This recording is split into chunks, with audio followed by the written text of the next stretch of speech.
नमस्कार दोस्तों, एक और नई वीडियो में आप सभी का स्वागत है। दोस्तों अभी हम इस वीडियो में बिहार बोर्ड 10वीं का हिंदी का VVI objective question final exam में आने वाला आपको बताने वाले हैं। दोस्तों अगर आप लोग मेरा हर एक ऑब्जेक्टिव का वीडियो हर एक सब्जेक्ट का देख लेते हो ना, तो आपका किसी भी सब्जेक्ट में एक भी ऑब्जेक्टिव क्वेश्चन गलत नहीं होगा, ये हमारा 100% गारंटी है। क्योंकि 2022 और 2023 में जो भी लड़के मेरा ऑब्जेक्टिव का वीडियो देखे थे, 2022 हो या फिर 2023 हो, सब ने ऑब्जेक्टिव में पूरा अंक प्राप्त किए थे और आप लोग भी इस बार 2024 में पूरा अंक प्राप्त करोगे, ये मेरा 100% गारंटी है। तो चलिए हम वीडियो स्टार्ट करते हैं। आप समझ गए होंगे, आप लोग अच्छे से पूरा ऑब्जेक्टिव क्वेश्चन याद करना। देखिए पहला नंबर आपका क्वेश्चन है बाबू, पहला नंबर हिंदी का, कि डॉक्टर अंबेडकर के अनुसार बेरोजगारी का प्रमुख कारण क्या है। तो डॉक्टर भीमराव अंबेडकर जी के अनुसार बेरोजगारी का प्रमुख कारण है जाति प्रथा। ऑप्शन नंबर आपका हो जाएगा बी नंबर, जाति प्रथा सबसे प्रमुख कारण है। और दूसरा नंबर क्वेश्चन है, नलिन बिलोचन शर्मा का जन्म कब हुआ। नलिन बिलोचन शर्मा जी का जन्म कब हुआ था। तो 18 फरवरी 1916 ईस्वी में नलिन बिलोचन शर्मा का जन्म हुआ था। नलिन बिलोचन शर्मा का जन्म कब हुआ था। 18 फरवरी 1916 ईस्वी में हुआ था। इसे आप लोगों को याद रखना है। अगला हमारा क्वेश्चन है तीसरा नंबर, भारत से हम क्या सीखे शीर्षक पाठ साहित्य की कौन सी विद्या है।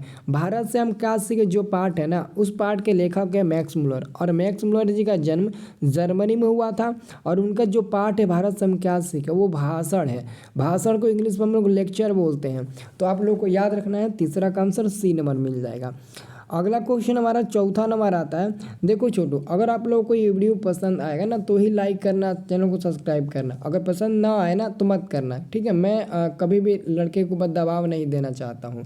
मैं आपको सिंपल में वीडियो बनाता हूँ, सिंपल में आपको बता देता हूँ, और वही सिंपल ऑब्जेक्टिव क्वेश्चन एग्जाम में लड़ जाता है, क्योंकि मेरा गेस फेल नहीं जाता है। इसलिए अच्छे से सारा वीडियो आप लोग देखना, ओके।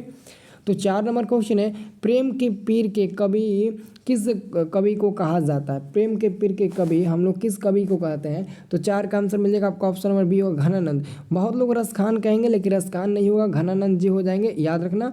अगला क्वेश्चन, उर्वशी के रचनाकार कौन है।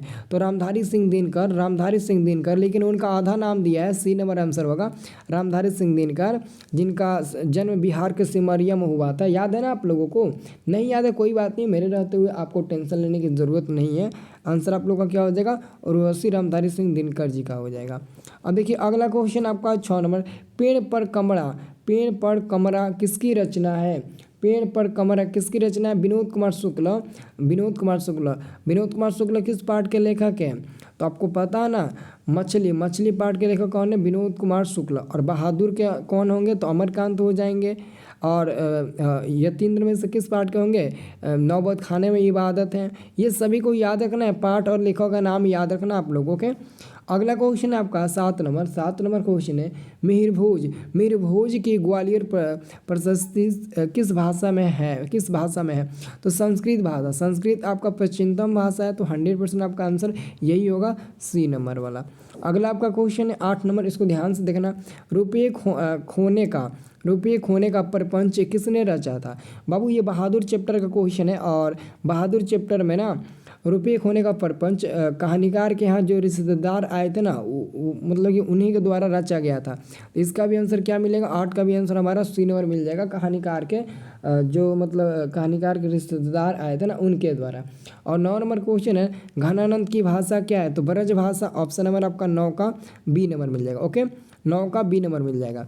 बाबू मैं आपको बता दूं, जो भी स्टूडेंट इस बार फाइनल एग्जाम मैट्रिक का देने वाले हैं और उनकी तैयारी अभी तरह मतलब कि अभी तक बढ़िया से नहीं हो पाया है, तो आप लोग चिंता मत करिए। आप लोग ना सारा विषय का A to Z विषय का, ऑल सब्जेक्ट का, ऑब्जेक्टिव का और ऑब्जेक्टिव का प्लस में सब्जेक्टिव का आप गेस क्वेश्चन ले लीजिए। गेस क्वेश्चन ले लेंगे ना तो पूरा उसको याद कर लेंगे, तो उसी में से पूरा फाइनल एग्जाम में लड़ जाएगा। नहीं लड़ेगा, सब कुछ आपके पास है, मेरा मोबाइल नंबर सब कुछ है, आप मेरे से फ़ोन करके पूछ लेना, ठीक है। लेकिन लेने के लिए पता ना छोटू, 199 रुपये इसका प्राइस है। पिछले साल भी मैं 199 रुपये में दिया था, इस बार भी 199 रुपये ही मैं ही दे रहा हूँ, क्योंकि पिछला साल भी लड़ा था, इस साल भी लड़ेगा। तो जिसको भी लेना है बाबू, मात्र 199 रुपये लगेगा, पे फोन से आप ले सकते हो। ये नंबर नोट करो, 969377, यही मेरा नंबर है। इस पर SMS करना कि सर जी किस नंबर पर पेमेंट करना है, या फिर स्कैनर भेजिए, मैं भेज दूंगा, आप पेमेंट करके स्क्रीनशॉट दिखा देना, मैं आपको व्हाट्सएप पर पूरा PDF दे दूंगा। आंसर सही दूंगा, ऑब्जेक्टिव हो चाहे सब्जेक्टिव, बस आप लोग ना ले लेना और सारा को याद कर लेना, सभी क्वेश्चन को, एक एक क्वेश्चन आए, ठीक है। अब देखिए अगला क्वेश्चन आपका है 10 नंबर।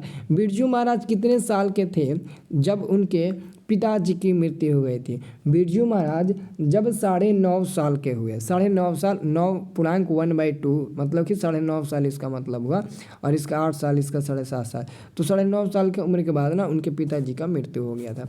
अगला क्वेश्चन, शंभू महाराज बिरजू महाराज के कौन थे? चाचा थे, चाचा, यहाँ पर D नंबर हो जाएगा। शंभू महाराज बिरजू महाराज के चाचा लगते थे, आंसर आप लोग का D नंबर मिल जाएगा। और 12 नंबर क्वेश्चन है, कार्थूसियन, कार्थूसियन का मतलब होता है ईसाई संप्रदाय किस पर विश्वास करता है? मतलब कि जो ईसाई संप्रदाय है वो किस पर विश्वास करता है? अगर मैं आपसे पूछूं कि हिंदू संप्रदाय किस पर विश्वास करता है? मारपीट पर, झगड़ा में, या फिर मौन में, या फिर फंसाने में, तो ईसाई संप्रदाय किस पर विश्वास करता है? तो वही क्वेश्चन पूछा गया, तो 12 का हमारा आंसर होगा D नंबर, मौन में विश्वास करता है, आंसर आपका मिल जाएगा D नंबर। अब देखिए अगला क्वेश्चन, मछली, मछली जो आपका पार्ट है उस पार्ट के लेखक है विनोद कुमार शुक्ल, वही होंगे ना मछली पार्ट के। तो मछली पार्ट क्या है? मछली आपका कहानी है ना, मछली जो पार्ट है वो कहानी है, उसमें 3 मछलियाँ बाजार से खरीदी जाती है, संतु, नरेन, बग्गू, ये सब है, लेखक है, माजी है, सब कोई है ना, तो याद रखना 13 का आपका आंसर मिल जाएगा A नंबर, कहानी। अगला क्वेश्चन है, नलिन बिलोचन शर्मा का जन्म कहाँ हुआ था? नलिन बिलोचन शर्मा का जन्म कहाँ हुआ था? तो बाबू ज़्यादातर लेखक का जन्म कहाँ हुआ है? ज़्यादातर सभी लेखकों का जन्म कहाँ हुआ है? उत्तर प्रदेश, नहीं तो अपने बिहार में। आंसर आप लोगों को क्या बताना है? तो आंसर आप लोग याद रखिएगा, आपके पटना के बद्रघाट में 18 फरवरी 1916 में पटना के बद्रघाट में हुआ था। और इनके जो पिताजी थे ना, उनका नाम था राम अवतार शर्मा नाम था शायद, हाँ राम अवतार शर्मा नाम था नलिन बिलोचन शर्मा जी के पिताश्री का। अगला क्वेश्चन है, गांधी जी के अनुसार शिक्षा सहायक होती है?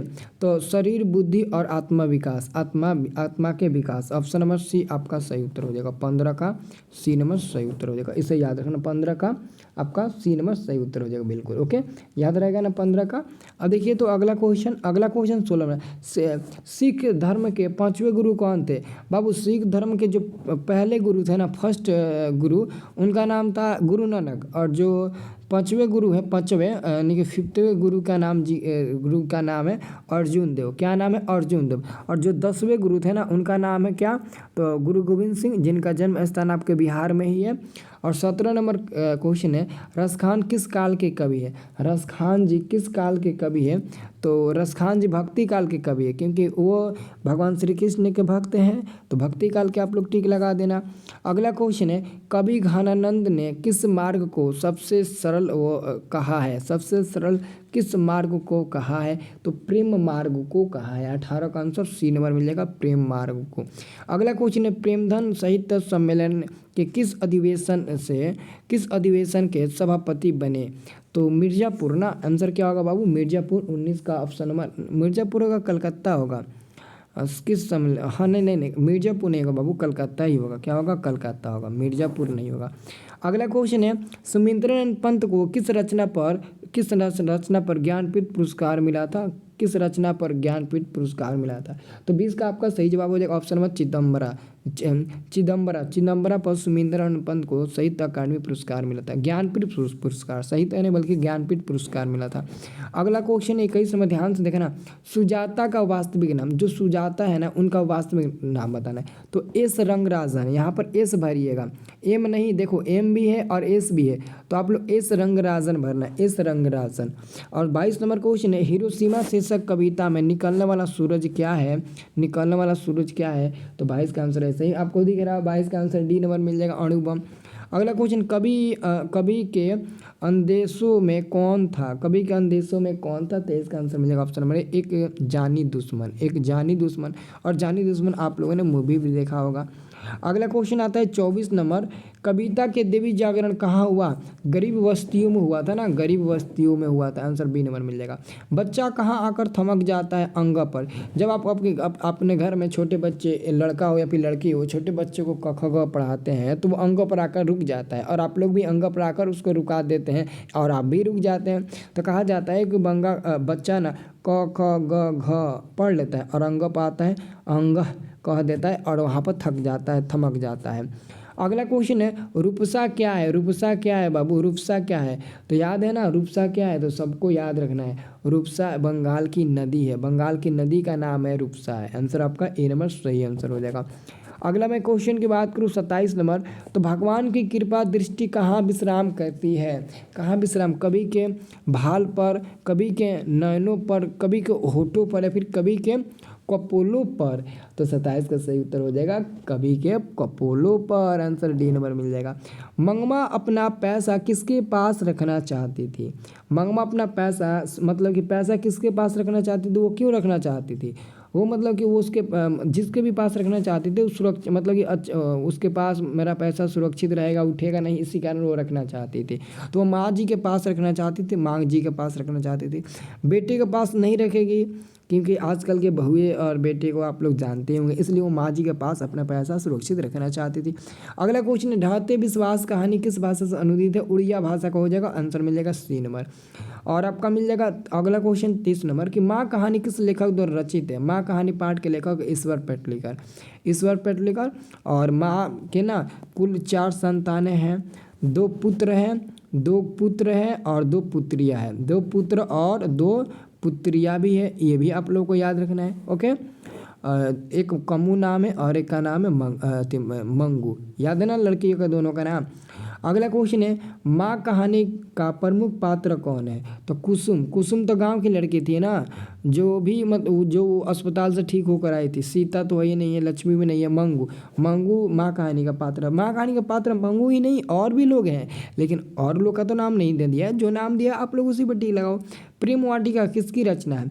प्रेम वाटिका किसकी रचना है? तो आप नाम से नहीं पहचान सकते हो कि प्रेम वाटिका किसकी रचना हो सकती है। ये आपका कितना नंबर? 62 नंबर नहीं है छोटू, 32 नंबर। देखो 32 के जगह पर 62 कैसे प्रिंट कर दिया। तो रसखान जी का टिक लगाना, रसखान जी का है, ठीक है। आपका आंसर 62 का नहीं बल्कि 32 का बी नंबर मिलेगा। 33 नंबर क्वेश्चन नगर कहानी किस भाषा से अनुदित है? तो नगर जो है ना वो तमिली भाषा का है, तमिली भाषा। और तमिली भाषा साउथ इंडियन वाले लोगों का है, यानी कि दक्षिण अफ्रीका की भाषा है। ये हमारा साउथ इंडियन का है। ओके, और अगला क्वेश्चन है धरती कब तक घूमे शीर्षक कहानी के का कहानीकार कौन है? तो सामर दैया, सामर दैया है। ऑप्शन नंबर सी मिल जाएगा आपका 34 का। अगला क्वेश्चन क्या है? अगला क्वेश्चन आपका है, देखिए तो अगला आपका क्वेश्चन है धरती कब तक घूमेगी कहानी में किसका प्रधानता दी गई है? धरती कब तक घूमेगी? नारी का बाबू, नारी का नाम, नारी मतलब कि महिला का। आंसर आपका मिल जाएगा 35 का ए नंबर, याद रखना। 36 नंबर क्वेश्चन की बात करें देवनागरी लिपि का विकास किस लिपि में मिलता है? तो ब्राह्मी लिपि में मिलता है।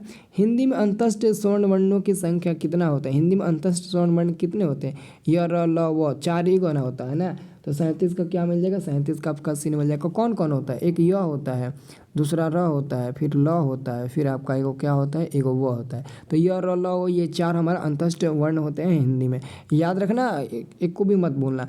अगला क्वेश्चन निम्नलिखित शब्दों में समूहवाचक, समूह जिसमें समूह का बोध हो, जैसे आपका सभा, सभा में समूह का बोध होता है क्योंकि सभा में बहुत लोग आते हैं ना, एक लोग थोड़ी ना रहते हैं सभा में। पंचायत का सभा हो या फिर किसी भी चीज़ का सभा, उसमें बहुत लोग आते हैं।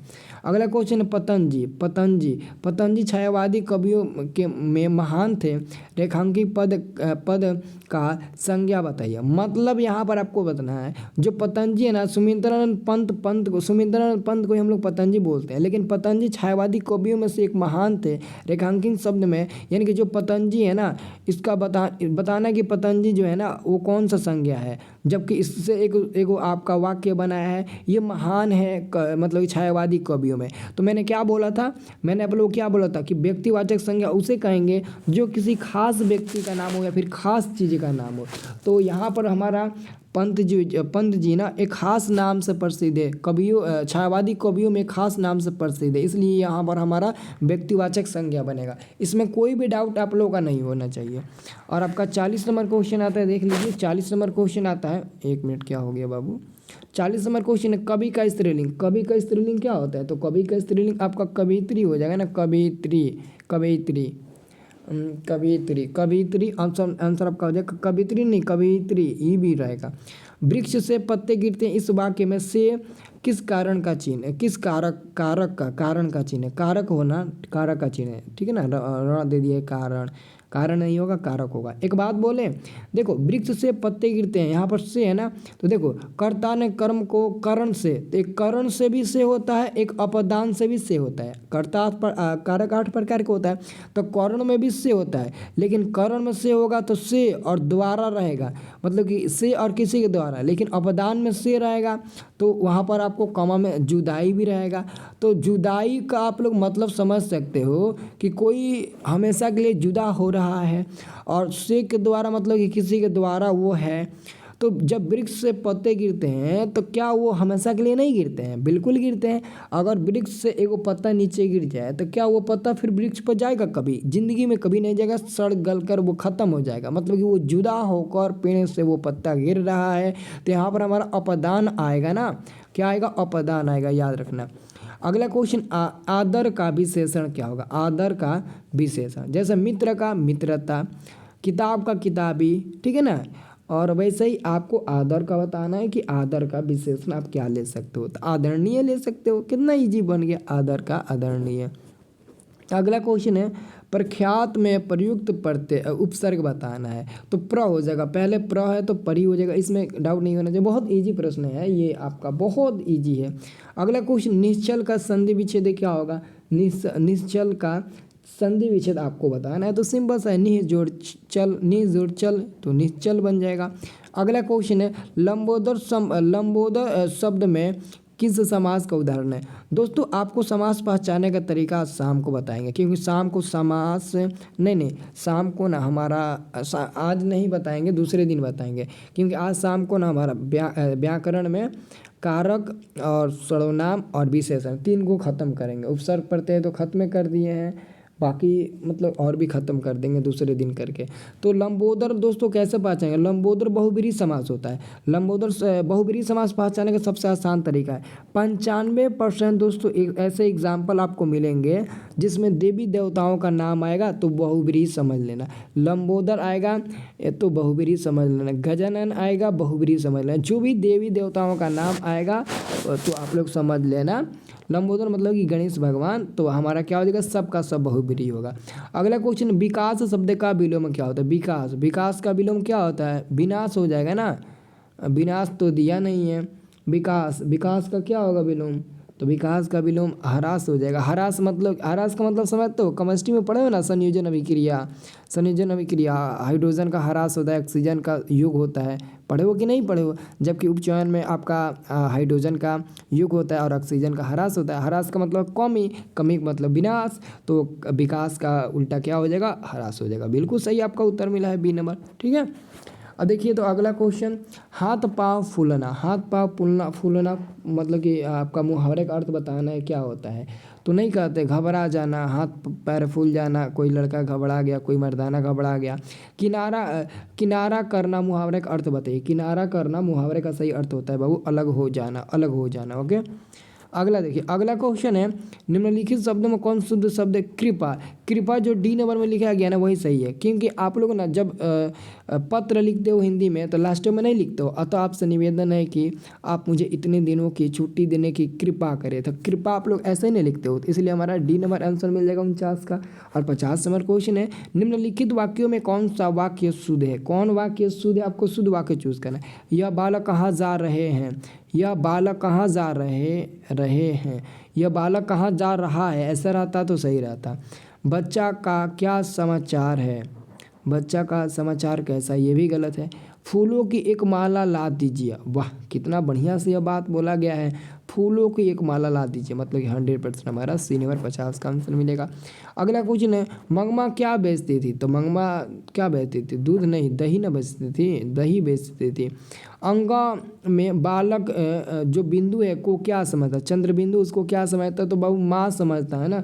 52 का आंसर क्या होगा? नहीं माँ नहीं, बेटा समझता है, सॉरी बाबू, बेटा समझता है, ठीक है। आंसर होगा, एक मिनट यहाँ पर आपका अंग में बालक बेटा ही ना समझता है बाबू, बेटा ही ऊपर रहेगा तो माँ समझेगा, हाँ बेटा ही होगा। अब देखिए अगला क्वेश्चन है, नदी प्लस इस में कौन सी संधि है। नदी, देखो नदी प्लस यानी कि नदीस बन जाएगा, क्या नदीस बन जाएगा, ठीक है, क्या बनेगा, नदीस बन जाएगा। तो नदीस में कौन सा हमारा संधि पाया जाएगा, तो दीर्घ संधि पाया जाएगा, ए नंबर। अगला क्वेश्चन, बिरजू महाराज किस घराने से बिलोंग करते हैं, तो लखनऊ, क्योंकि बिरजू महाराज का जन्म उत्तर प्रदेश की राजधानी लखनऊ में ही हुआ था 1938 ईस्वी में, इसलिए इनको कहा जाता है कि ये लखनऊ घराना से बिलोंग करते हैं। और अगला हम लोग का क्वेश्चन है, टेनीसन कौन थे, टेनीसन कौन थे, नाम है किसी को याद है, टेनीसन, टेनीसन एक अंग्रेजी कवि थे। जीवनदायक कौन सा विशेषण है, जीवनदायक, देखिए अगर मैं बात करूँ जीवनदायक, तो जीवनदायक एक अच्छा व्यक्ति का भी देखा जाए तो नाम है, तो गुणवाचक हो जाएगा ना, गुणवाचक हमारा विशेषण हो जाएगा। ऑप्शन नंबर, जिसमें गुण का बोध हो तो 56 का आंसर आपका मिल जाएगा, ऑप्शन नंबर ए मिल जाएगा। और 57 नंबर क्वेश्चन की बात करूँ, विशेषण कितने प्रकार के होते हैं, तो विशेषण 4 प्रकार के होते हैं और सर्वनाम 6 प्रकार के होते हैं। तो आज आपको शाम को ख़त्म हो जाएगा विशेषण और सर्वनाम साथ में कारक। 58 नंबर क्वेश्चन है, बिस्मिल्लाह खां का जन्म कब हुआ था, तो बिस्मिल्लाह खां का जन्म बिहार राज्य के है ना डुमराव में ना 1916 ईस्वी में हुआ था, याद रखना, आंसर आपका हो जाएगा बी नंबर, इसे सब लोगों को याद रखना है। अगला क्वेश्चन आपका है 59 नंबर, पीताम्बर का संधि विच्छेद क्या होगा, पीताम्बर, पित्त प्लस आम्बर, पित्त प्लस आम्बर, पित्त प्लस अंबर होगा, पित्त प्लस अंबर है पीताम्बर, ठीक है ना। तो आंसर आपका क्या होगा 59 का, सभी लोग बताइए, तो 59 का आंसर आपका मिल जाएगा डी नंबर, पित्त प्लस अंबर से पीताम्बर आपका बनेगा। अगला क्वेश्चन आपका है, स्वदेशी पाठ के लेखक कौन है, स्वदेशी पाठ के लेखक कौन है, तो स्वदेशी पाठ के बाबू लेखक हो जाएंगे प्रेमधन ना होंगे, हाँ जी प्रेमधन हो जाएगा। अगला क्वेश्चन आपका 61 नंबर है, 61 नंबर क्वेश्चन क्या है, तो 61 नंबर आपका क्वेश्चन है कि हिरोशिमा कविता किसके द्वारा लिखी गई है, तो अज्ञेय के द्वारा लिखी गई है, अज्ञेय के द्वारा लिखी गई है, ठीक है। मैंने जितना भी प्रश्न बताया सब मैंने भी आपको प्रश्न बताया। तो आज आप लोग का ये बारी है, तो वो आपको अगला वीडियो आपको संस्कृत का मिलेगा, ओके। और बाकी लाइव क्लास तो हम लोग शाम को करते ही हैं। जो लोग ग्रुप नहीं ज्वाइन किए होंगे हमारा व्हाट्सअप ग्रुप भी आप लोग ज्वाइन कर सकते हो, लिंक डिस्क्रिप्शन में दे देंगे, आप व्हाट्सअप ग्रुप ज्वाइन कर लेना, ओके।